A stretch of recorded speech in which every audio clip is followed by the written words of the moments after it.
এই জিহ্বাটা বেশি বেশি আল্লাহর জিকির করে। আবু দাউদ শরীফের 3667 নম্বর হাদিসের বর্ণনা, 3667, 3667। এই হাদিসের মধ্যে আসছে আল্লাহ নবী বলেন, লা আন আকুদা মা কওমিন ইয়াযকুরুনাল্লাহ মিন সালাতিল গাদাতি ইলা আন তাতলুআ আশ-শামস আহাব্বু ইলাইয়া মিন আন উতিকা আরবাআতাম মিন বুলদি ইসমাঈল।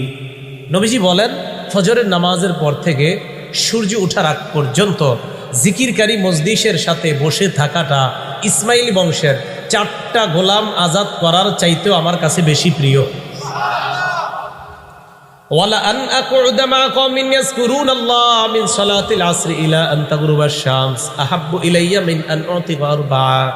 আসরের নামাজের পর থেকে মাগরিব পর্যন্ত জিকিরকারী মজলিসের সাথে বসে থাকা ইসমাইলি বংশের 4টা গোলাম আজাদ করার চাইতে আমি নবীর কাছে বেশি প্রিয় হয়ে যায়।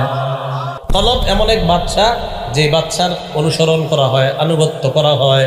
ওয়াল আযাউ কুল্লুহা লাহু তাবউন, শরীরের অঙ্গ প্রত্যঙ্গ সবগুলো হলো এই কলবের অনুসারী। এবার দেখেন কি বলে মেশকাত শরীফের ব্যাখ্যা গ্রন্থ মেরকাতের মধ্যে বলে, ইন সলাহা অথবা ইদা সলাহাল মাতবু', অনুসৃত অর্থাৎ যার অনুসরণ করা হয় এই কলব যদি ঠিক হয়ে যায়, সলাহাত তাবউলাহু, অঙ্গ প্রত্যঙ্গগুলো এমনি ঠিক হয়ে যাবে। ওয়া ইদা ইসতাকামাল মালিকু, বাদশা যদি ঠিক হয়ে যায়, ইসতাকামাতির রাইয়া, প্রজাগুলা এমনি ঠিক হয়ে যাবে। বাদশা কি? কলব। অঙ্গ প্রত্যঙ্গ হলো প্রজা, এই হাত প্রজা, এই পা প্রজা, চোখ প্রজা, এই সবগুলার বাদশা হলো কলব।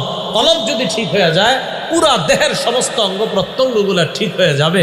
কলব যদি ঠিক হয়ে না যায়, যদি নষ্ট হয়ে যায়, পুরা শরীরটাই নষ্ট হয়ে যাবে। তাহলে আগের কথায় আসেন, বলেন তো, হেদায়েতের জায়গা, হিংসার জায়গা, তাওহীদের জায়গা, কুফরির জায়গা, ইমানের জায়গা। তাহলে ইমানের জায়গা, হাসাদের জায়গা, রিয়ার জায়গা, ধোঁকা দেওয়ার জায়গা, মানে ভালো যা করবেন এটার জায়গা কলব, হেদায়েতের জায়গা কলব, ইমানের জায়গা কলব, কোরআনের জায়গা কলব, হিংসার জায়গা কলব। তাই রাসূল আকরাম সাল্লাল্লাহু আলাইহি সাল্লাম বললেন, শোনো, দেহের মধ্যে এমন একটা টুকরা আছে, এই টুকরা যদি ঠিক হয়ে যায়, পুরা দেহটা ঠিক হয়ে যাবে। এই টুকরা যদি নষ্ট হয়ে যায়, পুরা দেহটা নষ্ট হয়ে যাবে। এই টুকরাটার নাম হলো কলব। আল্লাহ আমাদের সকল নারী পুরুষ সবাইকে এই কলব নামক টুকরাকে যেন আমরা পরিশুদ্ধ করে সুস্থ দেহে সুন্দর একটা দেহ তথা একটা পরিশুদ্ধ দেহ নিয়ে, মানে দেহ ঠিক হবে।